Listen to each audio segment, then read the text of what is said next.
Assalamualaikum warahmatullahi wabarakatuh. Salam dan bahagia Bapak dan Ibu guru hebat. Perkenalkan, nama saya Wiwiyanti, calon guru penggerak angkatan 9 dari SD Negeri 02 Wangkelang, Kabupaten Pemalang. Pada kesempatan kali ini, saya akan memaparkan aksi nyata modul 1.4 tentang penerapan budaya positif.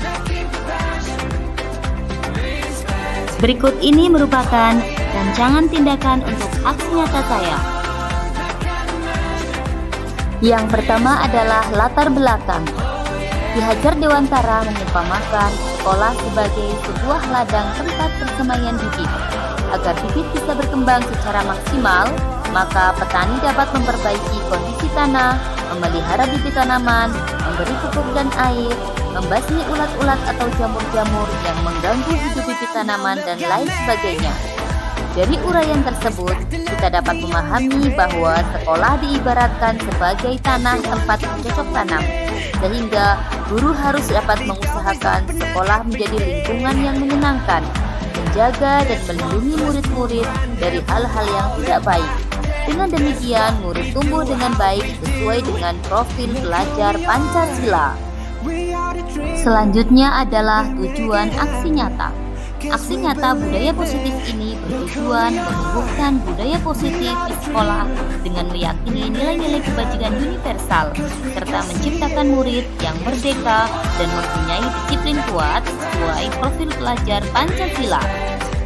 Selanjutnya, ini masih tindakan atau langkah-langkah yang akan dilakukan. Yang pertama yaitu menghadap kepala sekolah untuk menjelaskan pentingnya penanaman budaya positif dan keyakinan kelas di sekolah, serta meminta izin untuk mendiseminasikan bersama rekan guru. Yang kedua, mengumpulkan rekan guru untuk melakukan pemahaman budaya positif dan ketiga, restitusi. Yang ketiga, berkoordinasi dan berkolaborasi dengan guru tiap kelas untuk membuat keyakinan kelas di kelas masing-masing. Dan yang keempat yaitu memantau, merefleksikan, dan mengevaluasi keyakinan kelas yang telah dibuat.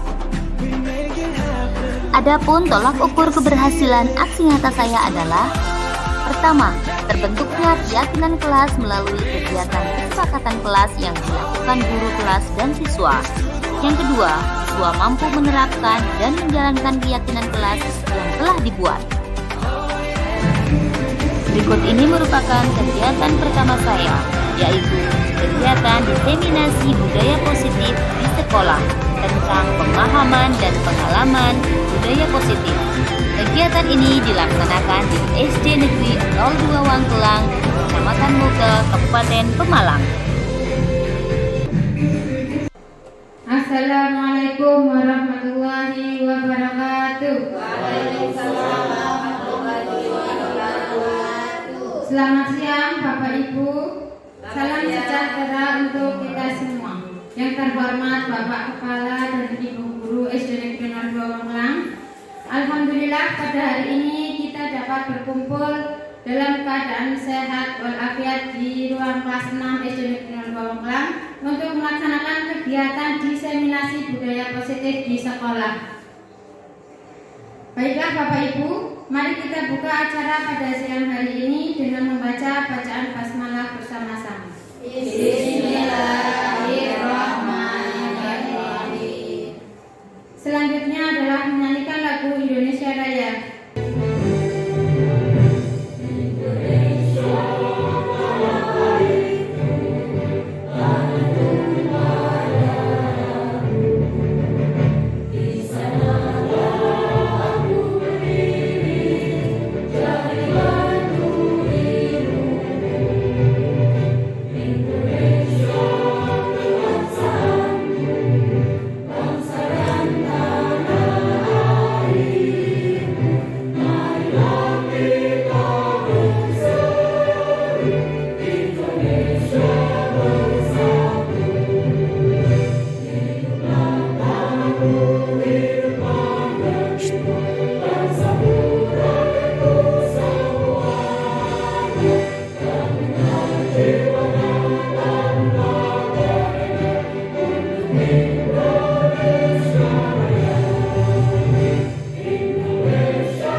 Acara selanjutnya yaitu sambutan dari Bapak Kepala Sekolah SD Negeri 02 Wanglang kepada Bapak Afroni, disilakan. Bismillahirrahmanirrahim. Assalamualaikum warahmatullahi wabarakatuh. Waalaikumsalam warahmatullahi wabarakatuh. Bismillah, alhamdulillah, wa syukurillah, wa nikmatillah, wa la hawla wa la quwwata illa billah. Asyhadu an la ilaha illallah wa la syarika lah, wa asyhadu anna Muhammadan abduhu wa rasuluh. Rabbi shrah li sadri wa yassir li amri wa hlul 'uqdatam min lisani yafqahu qawli. Amma ba'du. Yang kami hormati Ibu dan Bapak Guru SD 2 Magelang, wabil khusus Bu Wiyanti selaku peserta calon guru penggerak angkatan 9 Kabupaten Malang.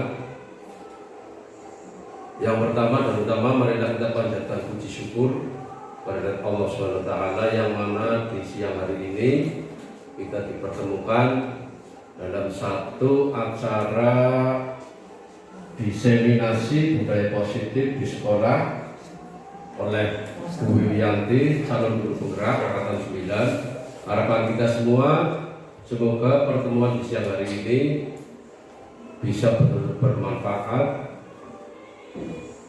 untuk kita semua dan hadirin dunia. Amin amin ya rabbal alamin. Sholawat dan salam tak lupa mari kita panjatkan pada junjungan Nabi Agung Muhammad Rasulullah sallallahu alaihi wasallam Muhammad yang telah menerangi umat. Semoga kita bisa menjalankan apa yang beliau syariatkan dan mendapat syafaat dunia akhirat. Amin amin ya rabbal alamin. Ibu bapak yang kami hormati, bahwa pertemuan siang hari ini yaitu tentang diseminasi budaya positif di sekolah. Belum kita ketahui bahwa diseminasi adalah suatu kegiatan yang ditujukan oleh kelompok atau individu agar mereka semua memperoleh informasi sehingga akan timbul kesadaran menerima dan akhirnya memanfaatkan informasi tersebut. Ini diseminasi. Berarti dalam satu kegiatan ini yang belum kita cermati adanya guru penggerak di SD kami, nantinya wabil khusus kemajuan di SD kami betul-betul sangat signifikan, terutama kaitan dengan mutu pendidikan SD kita. Ilmu-ilmu yang diperoleh oleh beliau Bu Wiyanti SPD semoga nantinya Baik, terima kasih Bapak Afroni SPD. Baiklah Bapak Ibu, marilah kita lanjutkan acara selanjutnya yaitu diseminasi modul 1.4 pendidikan calon guru penggerak angkatan 9 Kabupaten Pemalang di SD Negeri 02 Magelang yang akan dibacakan oleh Ibu Wiyanti. Kepada Ibu Wiyanti, silakan. Ya, terima kasih kepada Bu Yuliani.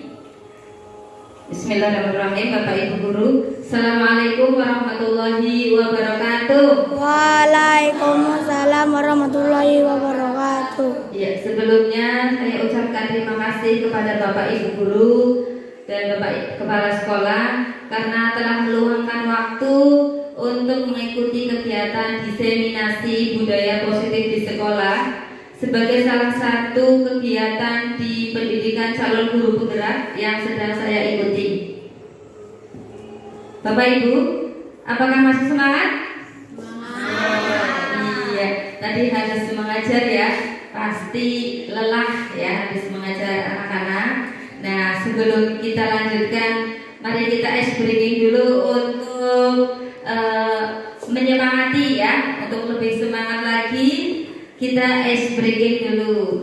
Siap Bapak Ibu? Siap. Ya, ini ya.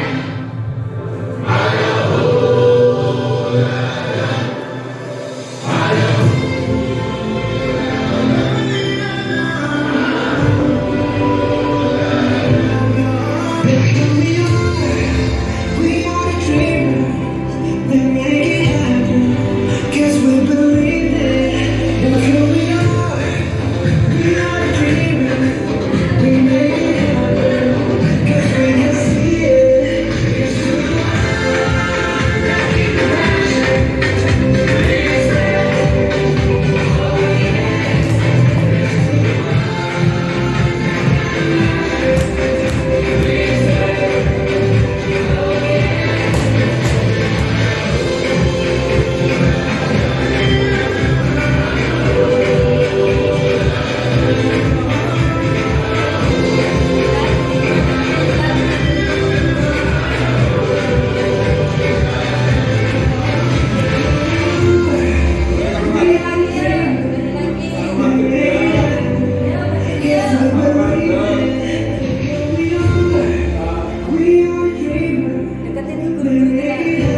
sudah tambah semangatnya. Nah, sekarang mari kita sipitkan mata dulu ya. Kita sipitkan mata untuk melihat sebuah gambar. Kita sipitkan mata untuk melihat sebuah gambar. Iya. Coba sipitkan matanya. Apa yang Bapak Ibu guru lihat? Ada tulisan apa? Aku Jawa. Ya, sekarang coba dibuka lebar-lebaran. Enggak tulisan aku Jawa? Enggak ada ya. Yang terlihat apa di situ? Gedung ya, gambar sebuah kota ya. Iya, kemudian kita lihat lagi gambar berikutnya. Coba kita sipitkan mata kembali. Iya, gambar apa yang terlihat di situ? Wajah, iya wajah seseorang. Siapa nih? Mirip siapa ini? Wajah siapa ya? Artis ini? Iya, Cristiano Ronaldo ya. Iya kan? Wajah laki-laki ya. Kalau dibuka matanya lebar-lebar. Iya. Apa yang terlihat? Gambar alam. Iya, pemandangan ya. Ada air di situ. Kemudian gambar yang terakhir. Ayo, sipitkan mata kembali. Coba menemukan apa di situ di gambar itu? Iya, pinjam dulu 100. Iya, pinjam dulu 100. Setelah dibuka lebar matanya ternyata tidak ada tulisan itu. Yang ada gambar apa? Iya, gambar pohon, gambar pemandangan. Ya ternyata, ya Bapak Ibu, ternyata kalau kita melihat dari sudut pandang yang berbeda saja, terkadang sesuatu terlihat berbeda. Kayak itu hanya ice breaking yang kedua saja ya, supaya kita lebih konsentrasi. Baiklah Bapak Ibu, kita langsung saja ya ke materi hari ini, yaitu diseminasi budaya positif di sekolah. Kita ke pendahuluan, jadi latar belakang adanya diseminasi budaya positif di sekolah adalah sejalan dengan pemikiran Ki Hajar Dewantara yang mengumpamakan sekolah sebagai sebuah ladang tempat persemaian bibit. Agar bibit bisa berkembang secara maksimal, maka petani dapat memperbaiki kondisi tanah, memelihara bibit tanaman, memberi pupuk dan air yang cukup, membasmi ulat-ulat dan jamur yang mengganggu hidup bibit tanaman, dan lain sebagainya. Nah, di sini menurut Ki Hajar Dewantara, sekolah itu diibaratkan seperti sebuah ladang atau sebuah sawah. Nah, murid-muridnya diibaratkan sebagai tanaman, ya. Dan kita guru diibaratkan seperti seorang petani, ya. Jadi tugas kita sebagai petani, sebagai guru itu berarti mengusahakan bagaimana siswa yang merupakan tadi benih ya, bibit ya, yang kita tanam yang ada di sekolah ini bisa berkembang dengan baik. Kita mengusahakan suatu lingkungan yang nyaman untuk belajar anak-anak kita. Begitu ya. Jadi dari latar belakang itulah maka diadakan budaya positif di sekolah. Apabila suatu bibit ya yang kita dapatkan itu bibit unggul sebenarnya, tapi kalau tidak dirawat dengan baik, ya, tidak dipupuk, tidak dijauhkan dari hama, maka hasilnya tidak akan seperti yang kita harapkan. Jadi kita sebagai guru harus mengusahakan bagaimana murid-murid kita dapat berkembang dengan baik, memiliki karakter-karakter yang baik di sekolah yang nantinya akan ia bawa sampai ke masyarakat. Bapak Ibu guru, apa itu budaya positif? Bapak Ibu guru, ada yang mau berpendapat apa itu budaya positif? Iya, Ibu Nana, silakan. Kalau menurut saya budaya positif itu kegiatan yang nyata dilakukan siswa yang bersifat positif. Misalnya ketika Bapak Ibu guru mau masuk kelas, itu anak menyambut Bapak Ibu guru, salaman, cium tangan, seperti itu menurut saya. Iya, terima kasih, luar biasa ya. Iya, ada lagi yang ingin berpendapat? Yuk, Bu Susi Ya, silakan.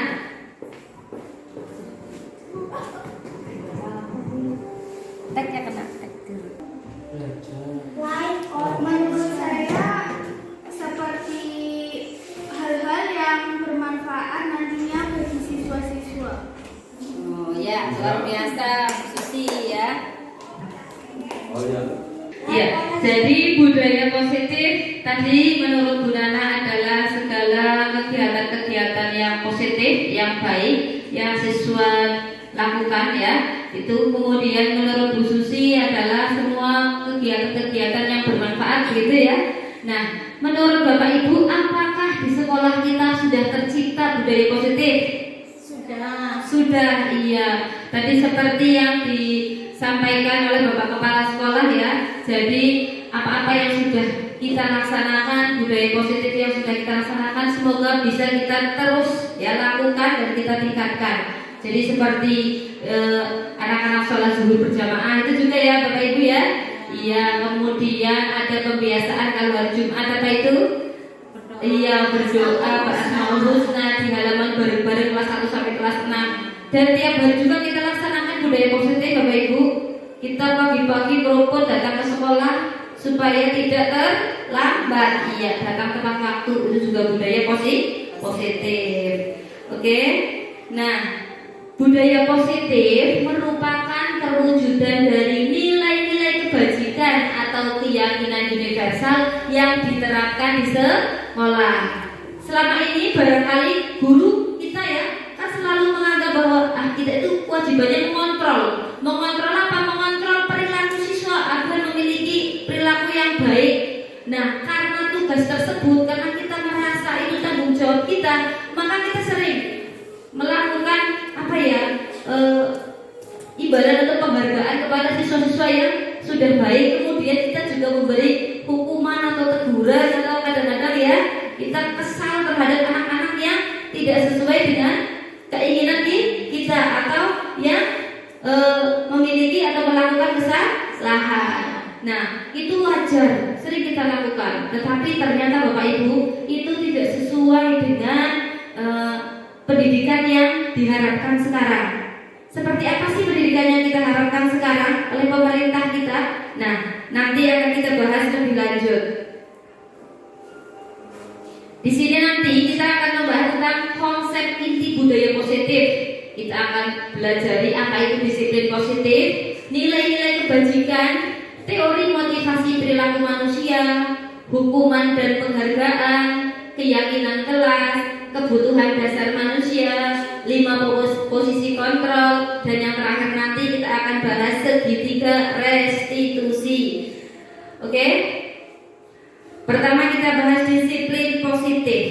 Bapak Ibu, kalau dengar kata-kata disiplin, apa yang terbersit di benak Bapak Ibu? Apa sih disiplin? Biasanya apa? Mematuhi tata tertib. Iya, mematuhi tata tertib. Apalagi kalau disiplin, biasanya kalau dengar kata disiplin berarti hubungannya dengan apa ini? Rajin. Iya, apalagi? Iya, jadi kalau disiplin itu biasanya tata tertib, aturan, benar atau tidak? Iya, begitu. Nah, sebenarnya apa sih itu disiplin ya? Mengenal kata disiplin, maka yang terbayang itu tadi yang disampaikan Bapak Ibu, ada yang namanya aturan, tata tertib. Nah, sebenarnya apa ya? Nah, sekarang kita bahas ya.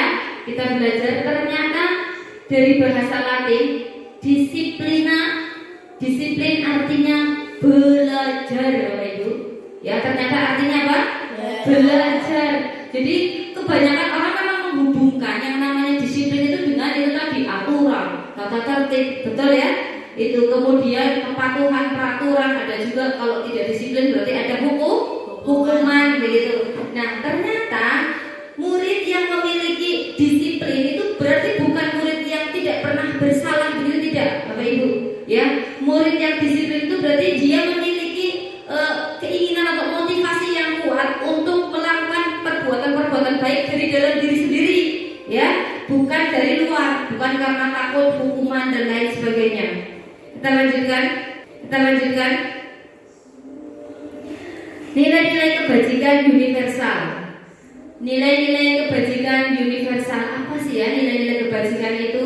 Di sini kita bahas nilai-nilai kebajikan adalah sifat-sifat positif manusia yang merupakan tujuan mulia yang ingin dicapai setiap individu. Jadi untuk menerapkan disiplin, tadi kita perlu mengetahui nilai-nilai kebajikan. Karena kalau kita sudah mengetahui nilai-nilai kebajikan, maka kita akan memiliki kesadaran dari dalam, ya, tidak karena faktor luar, tapi betul-betul kita sadar meyakini nilai-nilai itu memang harus kita laksanakan, gitu. Jadi sebelum disiplin itu kita perlu mengetahui nilai-nilai kebajikan. Nanti nilai-nilai ini akan kita bahas lebih lanjut saat kita praktek keyakinan kelas di Bapak Ibu. Ini ada nilai-nilainya, ada profil belajar Pancasila, kemudian ada juga ini contoh-contoh nilai kebajikan institusi atau organisasi. Ini ada kebersihan, komitmen, keadilan, baik hati dan lain sebagainya. Itu nanti akan kita bahas lebih lanjut di saat kita praktek keyakinan kelas. Oke Bapak Ibu, kita lanjutkan ke teori motivasi perilaku manusia, ya. Nah, Bapak Ibu, kita sebagai seorang guru, ya, saat Anda hadir mengajar di kelas atau kita datang ke sekolah tepat waktu, motivasi apa yang mendasari tindakan Bapak Ibu? Ayo, motivasi apa? Kenapa kok Bapak Ibu datang ya pagi-pagi ke sekolah, ya tidak mau terlambat? Itu motivasinya apa? Apa karena takut nanti? Tahu tidak, itu pasti ya. Iya, jadi kita datang ke sekolah pagi-pagi supaya tidak terlambat. Motivasinya tadi ada yang takut karena ya absen, nanti kalau absennya terlambat nanti tunjangannya tidak cair begitu ya. Ada juga yang takut nanti bisa-bisa ditegur oleh atasan. Iya. Nah, sebetulnya bagaimana sih seharusnya kita memunculkan motivasi yang betul begitu? Apakah itu tadi motivasi yang kita lakukan selama ini sudah betul atau tidak? Nah, apakah Anda datang tepat waktu karena tidak ingin ditegur oleh atasan Anda? Ini ya. Kemudian apakah ingin mendapat pujian? Wah, berangkatnya pagi ya, menghati esok, berarti hebat ini, rajin. Apakah ingin seperti itu? Nah, atau betul-betul menghargai waktu. Wah iya, saya ingin menghargai waktu, menghargai diri sendiri bahwa saya memang harus berangkat pagi dan memberi contoh untuk anak-anak murid, ya. Nah, mudah-mudahan kita semua seperti itu ya Bapak Ibu. Tujuannya adalah memang betul-betul dari diri kita. Nah, kita lihat kalau untuk menghindari ketidaknyamanan supaya tidak ditegur, itu masih motivasi eksternal, motivasi dari luar. Kemudian untuk mendapatkan ujian, ya, mendapatkan imbalan supaya sertifikasinya tidak dipotong. Itu juga masih motivasi eksternal. Nah, yang diharapkan adalah kita betul-betul sudah menghargai diri sendiri. Iya, itu merupakan motivasi internal yang menjadi tujuan adanya disiplin positif. Oke, kita lanjut ke hukuman, konsekuensi, dan restitusi. Apa itu ya restitusi? Nah, kita membedakan 3 hal: hukuman, konsekuensi, dan restitusi. Kira-kira selama ini apa ya yang sudah kita lakukan ke murid-murid? Ya, contohnya ini, kalau hukuman itu seketika diberikan saat siswa melakukan kesalahan, ya. Jadi misalkan, kok terlambat? Ya, kamu sekarang langsung bersih-bersih WC. Nah, atau kemudian menggantikan kertas tugas teman yang telah dicoret-coret. Itu apa? Konsekuensi, ya. Kemudian membersihkan tumpahan air di meja tulis karena tersenggol pada saat belajar. Konsekuensi apa hukuman? Iya, konsekuensi. Murid disuruh untuk mengenakan sepatu seharian di sekolah, ya, karena tidak mengenakan sepatu hitam. Iya, jadi murid disuruh untuk tidak mengenakan sepatu seharian karena dia tidak menggunakan sepatu hitam. Hukuman atau konsekuensi? Hukuman, oke. Lari mengelilingi lapangan basket 2 kali karena terlambat 10 menit untuk mengikuti pelajaran PJOK menurut Bapak Ibu ini hukuman apa? Hukuman. Oke, coba kita lihat jawabannya yang betul. Iya, mencatat 100 kali dalam buku itu hukuman. Yang menulis lapangan juga hukuman, betul. Menggantikan kertas karena telah dicoret konsekuensi. Ya, yang terakhir Bapak Ibu, lari mengelilingi lapangan basket 2 kali karena terlambat 10 menit untuk pelajaran PJOK termasuk konsekuensi. Mungkin sebelumnya Bapak guru atau guru PJOK-nya sudah melakukan kesepakatan dengan siswa ya, maka itu masuk ke konsekuensi. Oke, berarti sudah paham antara hukuman dan konsekuensi. Nah, sekarang yang menarik ya, kok ada ya dihukum oleh penghargaan? Iya, ini dihukum oleh penghargaan ini maksudnya adalah menurut penelitian penghargaan itu ternyata tidak efektif. Ya, mengapa Bapak Ibu tidak efektif? Ternyata suatu penghargaan adalah suatu benda atau peristiwa yang diinginkan. Jadi ada syaratnya supaya kita mendapat ujian kita harus melakukan ini gitu. Kalau kita pintar maka kita dapat hadiah. Jadi motivasinya itu dari luar begitu. Ya, mendapat penghargaan dan ternyata itu akan menjadi tidak efektif saat apa yang kita harapkan tidak kita dapatkan. Sudah berusaha belajar, sudah berusaha berdoa, sudah maksimal usahanya, ternyata kita tidak mendapatkan penghargaan, maka kita akan kecewa. Itu maksudnya bahwa penghargaan itu tidak efektif, tidak bagus. Kita lanjutkan. Kemudian penghargaan ternyata merusak hubungan, Bapak Ibu, ya, merusak hubungan. Contohnya adalah ketika seseorang dipuji, ya, ada siswa yang kita puji-puji di depan siswa yang lain, banyak siswa, maka yang terjadi adalah siswa yang lain akan iri, betul Bapak Ibu? Iya, akan iri. Kemudian biasanya mereka akan membenci siswa yang dipuji-puji tersebut, ya kan? Nah, itu tidak usah terjadi kepada siswa. Kita orang dewasa saja sama, ya. Apabila kita dibeda-bedakan oleh orang tua kita, misalnya, ya kakaknya begini, adiknya tidak, walaupun tidak menyebut adiknya tidak, tuh kita berarti saya tidak ya, berarti tidak menyebut. Kemudian akan timbul rasa iri dan rasa benci kepada seseorang yang dipuji-puji tersebut. Jadi itulah mengapa penghargaan itu kok ternyata merusak hubungan. Kemudian selanjutnya penghargaan itu menghukum. Di sini maksudnya yang dihukum adalah yang tidak mendapat penghargaan. Begitu. Apabila kita dapat ranking, kita senang, kita dipuji, kita dapat penghargaan. Yang tidak dapat ranking itu seperti dihukum, iya kan? Jadi Allah, saya ya tidak dapat ranking, saya sudah belajar. Yang ranking 2 saja merasa, aduh saya kalah, begitu. Ya makanya di kurikulum yang baru tidak ada itu ranking-ranking seperti zaman dulu ya. Karena untuk itu tadi, ternyata penghargaan tidak efektif dan bersifat tadi bisa menghukum seseorang yang tidak mendapatkan penghargaan. Oke? Nah, kita lanjut ke keyakinan kelas. Apa sih keyakinan kelas itu? Keyakinan kelas dibuat untuk menciptakan budaya positif di sekolah. Jadi ujung-ujungnya ya itu bagaimana menciptakan budaya positif di lingkungan sekolah. Ada banyak hal diantaranya yaitu membuat keyakinan kelas gitu. Nah, Bapak Ibu, pertanyaannya mengapa ya kok dinamakan keyakinan kelas, bukan peraturan kelas saja atau kesepakatan kelas? Biasanya Bapak Ibu di kelas sudah ada peraturan kelas, sudah belum?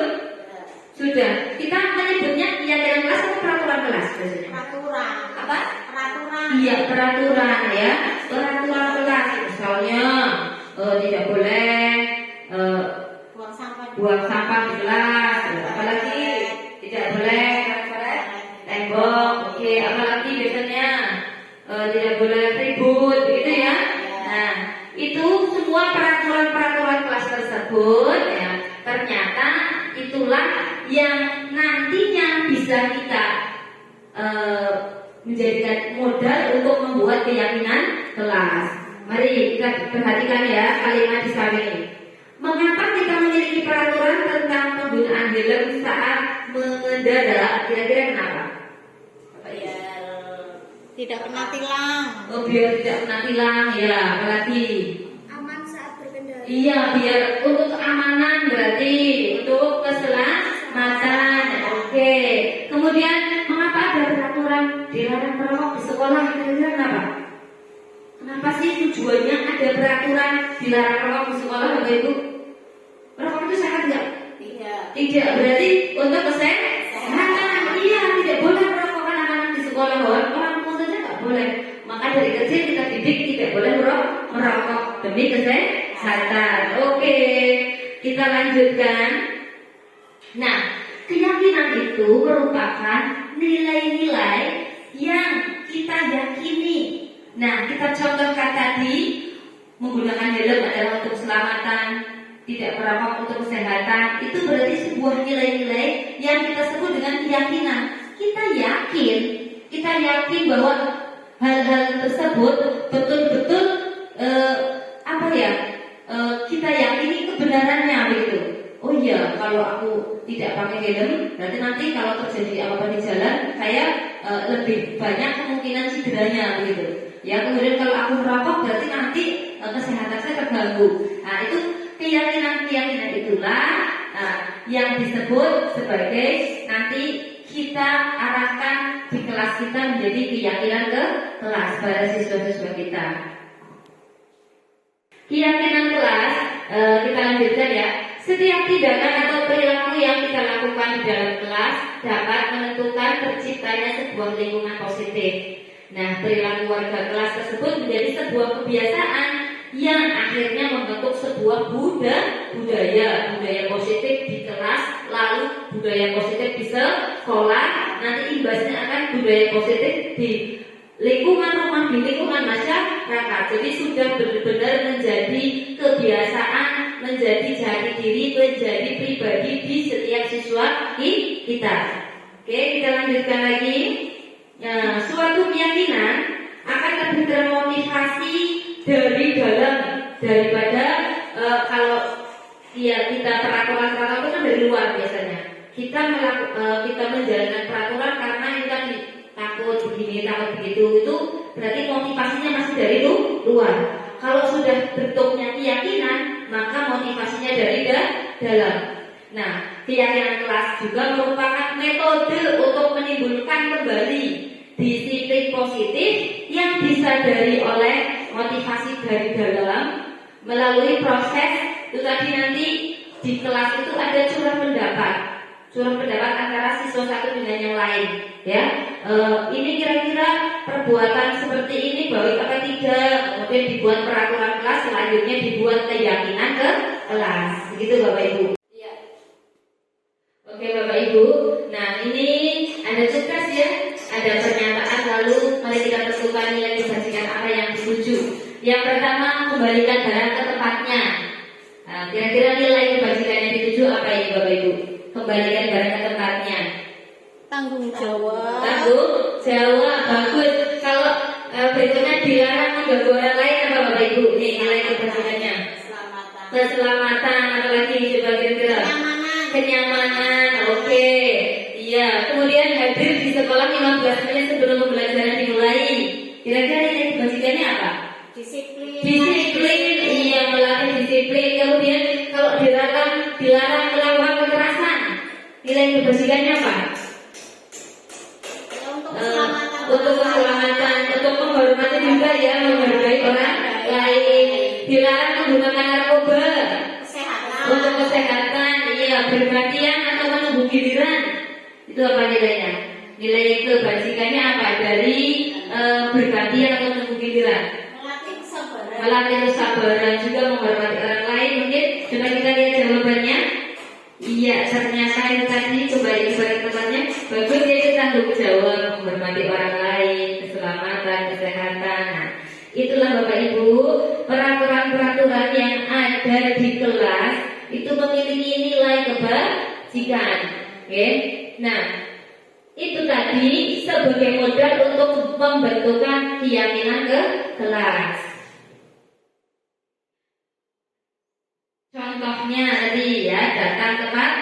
waktu, menjaga kebersihan. Jadi kalimat dari pimpinan kelas itu lebih abstrak, ya, lebih abstrak, lebih umum gitu, ya, daripada sebuah peraturan. Nanti akan kita praktekkan bagaimana membuat keyakinan ke kelas. Baik Bapak Ibu, kita lanjutkan yaitu materi berikutnya kebutuhan dasar manusia. Kebutuhan dasar manusia. Ternyata kebutuhan dasar manusia itu merupakan seluruh tindakan yang memiliki tujuan tertentu. Semua yang kita lakukan adalah usaha terbaik kita untuk mendapatkan apa yang kita inginkan. Ternyata kebutuhan dasar manusia dibagi menjadi 5 Bapak Ibu. Yang pertama kebutuhan survival atau bertahan hidup. Yang kedua kasih sayang. Ketiga penguasaan. Keempat kebebasan. Dan yang kelima kesenangan. Iya, jadi kebutuhan dasar manusia itu dibagi menjadi 5. Yang pertama kebutuhan bertahan hidup. Yang pertama ya bagaimana kalau ke siswa berarti dia berangkat sekolah harus sarapan begitu ya. Kalau nggak sarapan jadinya lemes ya, juga semangat itu. Jadi itu masuk ke dalam kebutuhan dasar, makanan, rumah ya, itu tempat tinggal, kesehatan, itu termasuk kebutuhan dasar. Kemudian ada kebutuhan cinta, kasih, ada kebutuhan kekuasaan, orang itu merasa dihargai ya. Kemudian yang keempat kebutuhan kebebasan, ingin bebas. Yang terakhir kesenangan, pengen senang. Jadi kelima kebutuhan itu merupakan kebutuhan dasar yang harus dipenuhi. Maka kalau tidak terpenuhi ternyata akan menimbulkan sebuah masalah. Nah, yuk kita analisis kasus berikut yuk. Kasusnya adalah tahun ini Dimas genap berusia 17 tahun. Ia senang sekali ketika ayahnya mulai mengajarkan cara menyetir mobil. Setiap akhir pekan ia berlatih menyetir. Ia terlihat senang sekali berlatih sampai akhirnya ia bisa menyetir mobil dengan baik dan lancar. Ketika ibunya bertanya pada Dimas, apa yang membuat dia ingin bisa menyetir mobil? Ketika jawaban Dimas adalah seperti ini. Coba kita. Nah, ini jawaban Dimas ternyata ini. Yang pertama, aku merasa bangga dan keren. Nah, menurut Bapak Ibu, kebutuhan apa yang ingin Dimas penuhi dari jawaban Dimas? Aku merasa bangga dan keren. Ayo. Kekuasaan. Iya, betul, kekuasaan. Kemudian ada juga biar bisa jalan-jalan naik mobil sama teman-temanku Bu, gitu. Itu berarti kebutuhan apa yang ingin Dimas?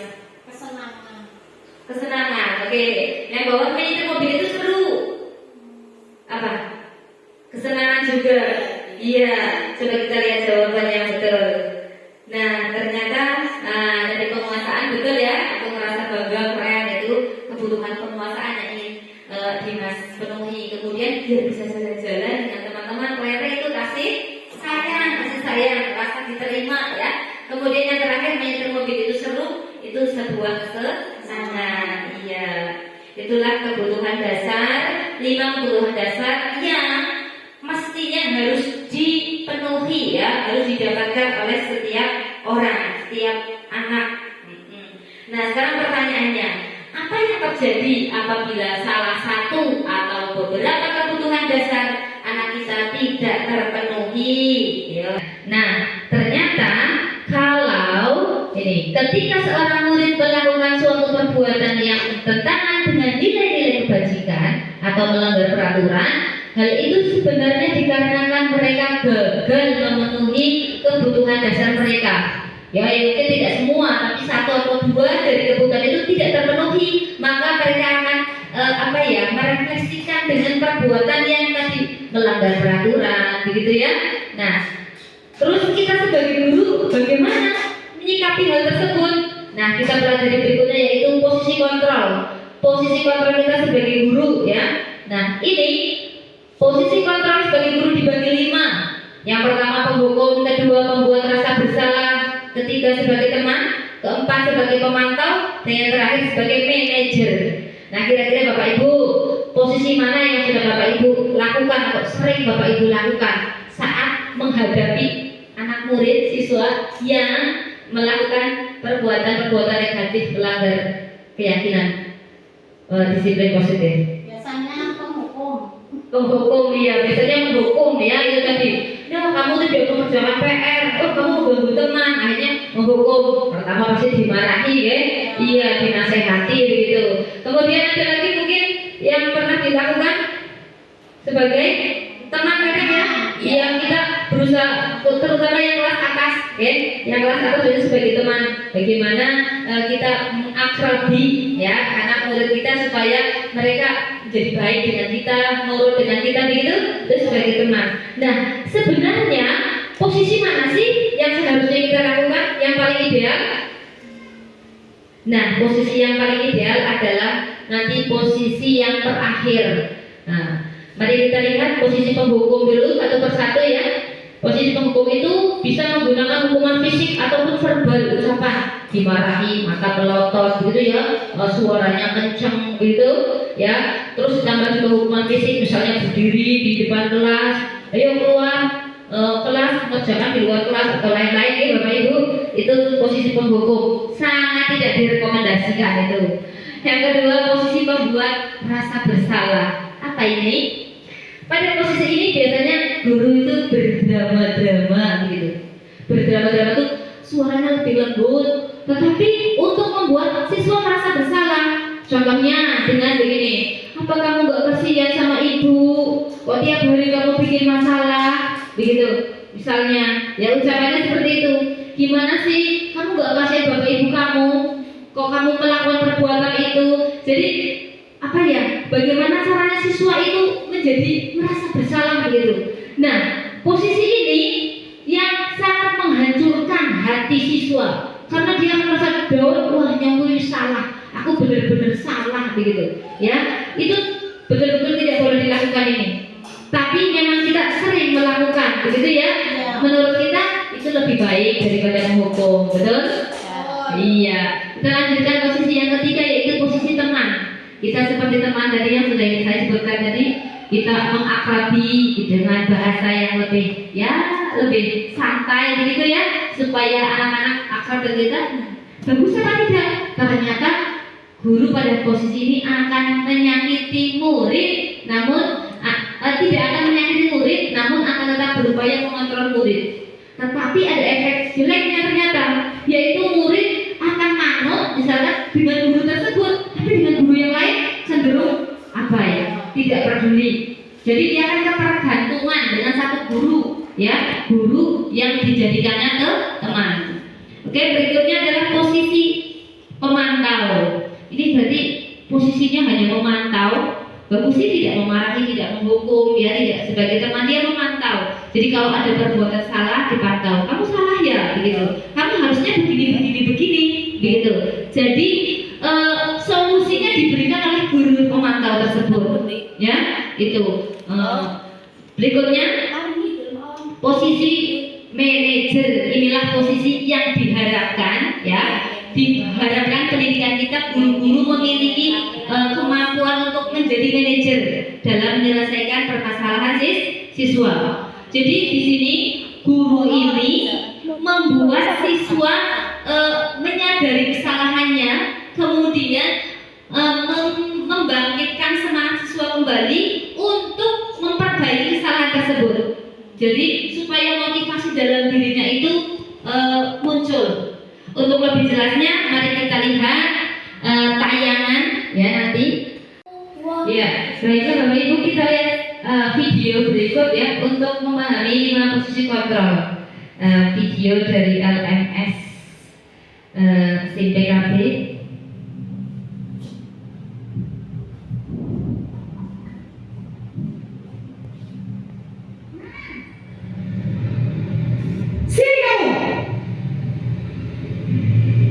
Selamat pagi, Bu. Selalu terlambat. Kamu deh pasti terlambat. Maaf, Bu. Saya Apa coba? Alasan kamu apa lagi? Kapan sih kamu tidak terlambat? Malas sekali ya kamu jadi anak. Saya Dasar pemalas. Gak kapok-kapok sih kamu. Sudah berapa kali terlambat? Sana, kamu keliling lapangan basket 2 kali. Kenapa saya harus keliling lapangan basket, Bu? Kenapa?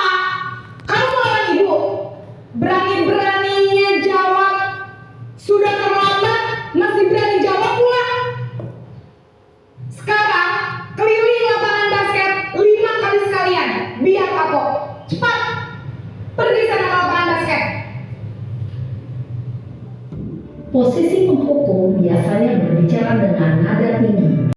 Iya, oke Bapak Ibu, tadi telah kita lihat ya tayangan video bagaimana sih posisi penghukum, kemudian posisi pembuat rasa bersalah sebagai teman, kemudian pemantau, dan yang terakhir sebagai manajer. Nah, kita lihat kalau sebagai penghukum maka kita biasanya tadi menunjuk-nunjuk begitu ya, menyakiti, menyindir begitu. Kalau sebagai pembuat rasa bersalah kita biasanya mengatakan hal-hal yang membuat dia kecewa, down begitu. Kemudian kalau sebagai teman kita membuat alasan-alasan untuk muridnya supaya dia itu mau manut, tapi kita itu tadi bergantung kepada kita.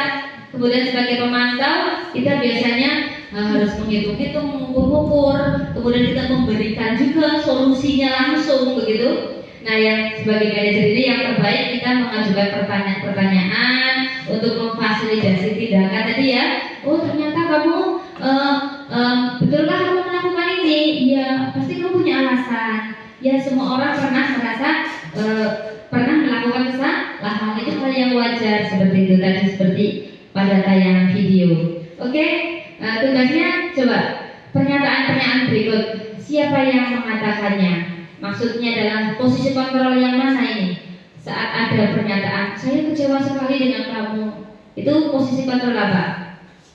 Membuat rasa bersalah, ya. Kamu tidak pernah benar melakukannya. Sebagai apa itu posisi?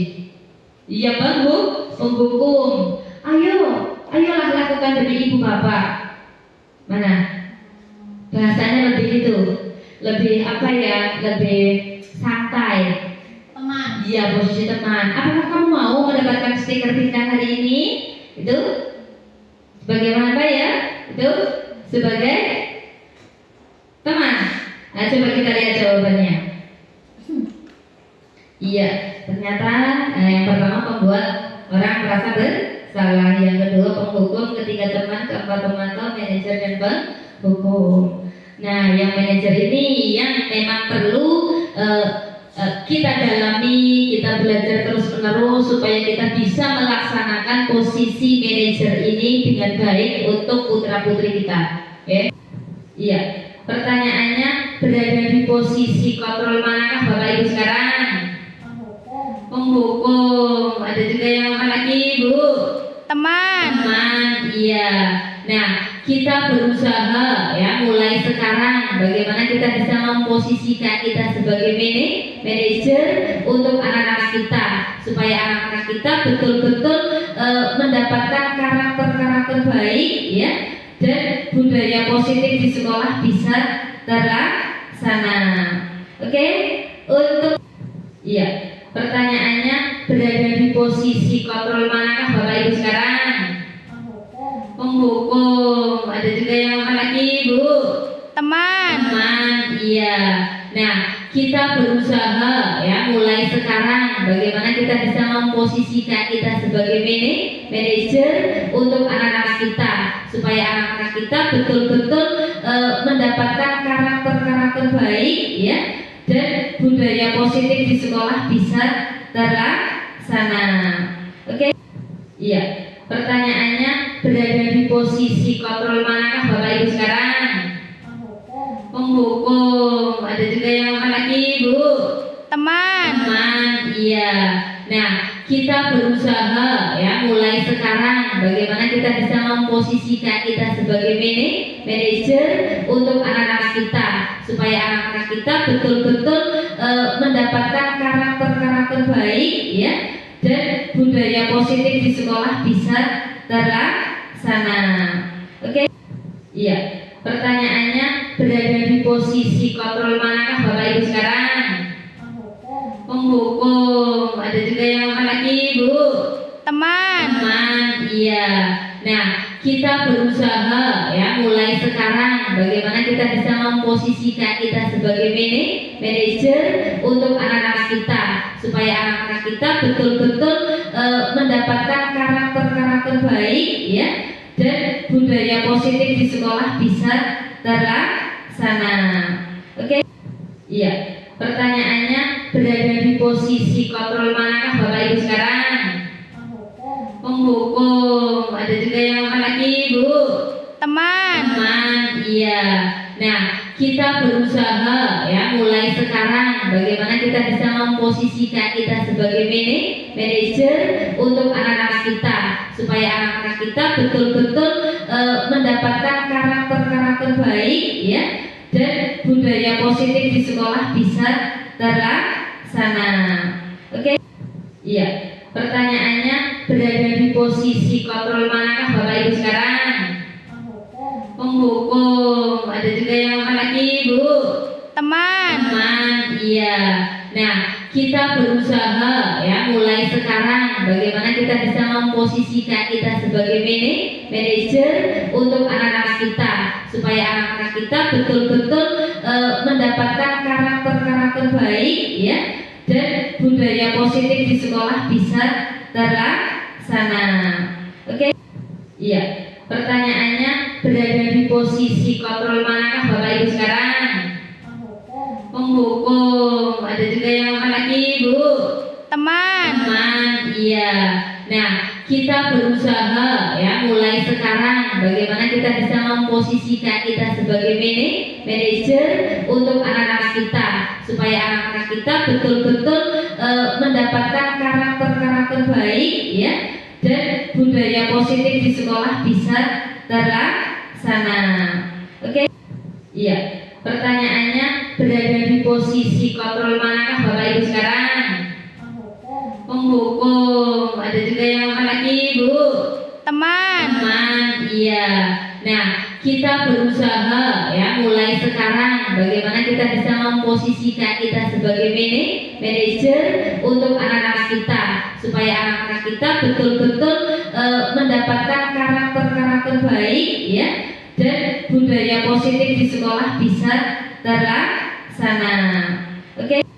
Iya. Pertanyaannya, berada di posisi kontrol manakah Bapak Ibu sekarang? Penghukum. Ada juga yang apa lagi, Bu? Teman, iya. Nah, kita berusaha ya mulai sekarang bagaimana kita bisa memposisikan kita. Oke? Untuk yang terakhir materi kita adalah segitiga restitusi. Apa itu segitiga restitusi? Oke? Nah, segitiga restitusi ini merupakan ya salah satu langkah untuk menerapkan tadi posisi yang kelima yaitu posisi manajer. Iya. Bagaimana sih itu bentuknya seperti sebuah segitiga?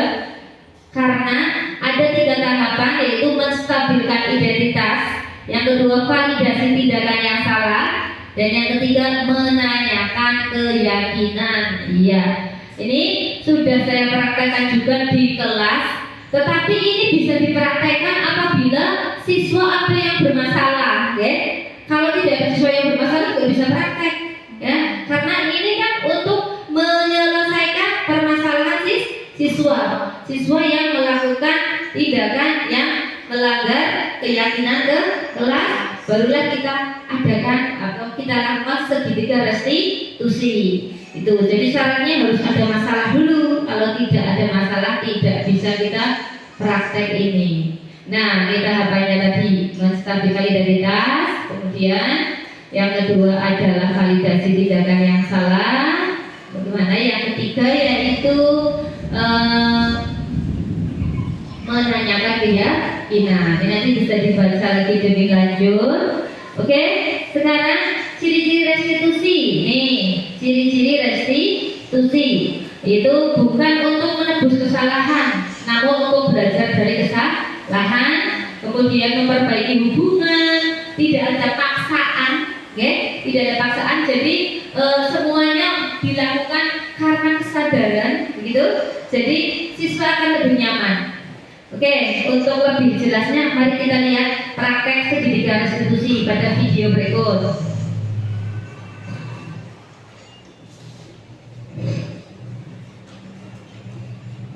Siang Sarah. Siang Pak. Sudah lama nggak ketemu Sarah? Kenapa hari ini ada di sini? Kesel Pak, kesel banget. Masa aku dikatain tukang fitnah Pak? Ya aku marah lah. Aku balik katain Eka di depan kelas. Kesel banget. Oh begitu. Ya pasti kamu marah dan kesal. Bapak juga akan marah apabila ada yang menuduh Bapak seperti itu. Kemudian pada saat itu kamu mau melakukan apa? Ya saya langsung ngatain mereka lah Pak. So banget, saya betah-betah dia depan teman-teman lain. Oh begitu. Pasti kamu melakukan seperti itu karena suatu alasan tertentu kan? Iyalah, masa saya diam saja Pak. Ya saya bela diri lah. Masa saya dijemput tukang fitnah? Ya wajar lah. Mempertahankan harga diri itu sesuatu yang penting buat kamu. Untung kamu tidak bertindak lebih gegabah lagi. Hanya membentak-bentak. Iya Pak.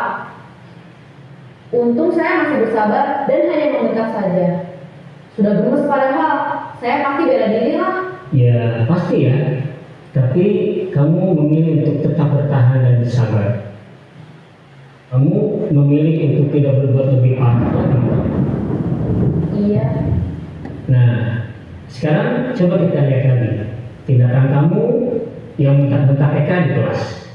Tindakan kamu itu kira-kira sesuai dengan keyakinan kelas atau prinsip kamu tidak? Enggak lah Pak. Capek Pak jadi pemarah.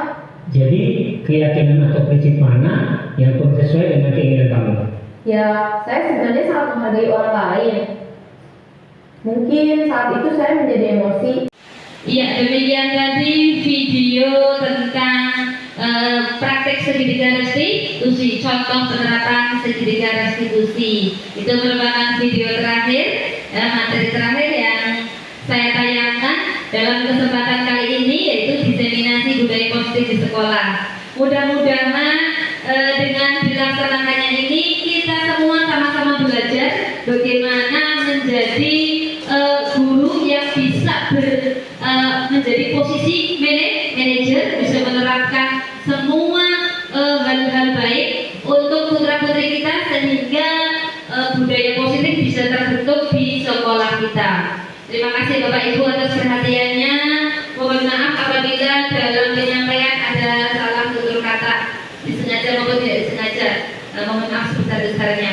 Saya akhiri bila taufiq wal hidayah. Wassalamualaikum warahmatullahi wabarakatuh. Waalaikumsalam warahmatullahi wabarakatuh. Adapun kegiatan kedua saya yaitu praktek pembentukan keyakinan kelas yang saya laksanakan di kelas 6 SD Negeri 02 Wangkelang.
saya senang sekali hari ini belajar membuat keyakinan kelas. Semoga saya dapat menjalankan keyakinan kelas yang telah kami buat. Terima kasih Bu Wiwi.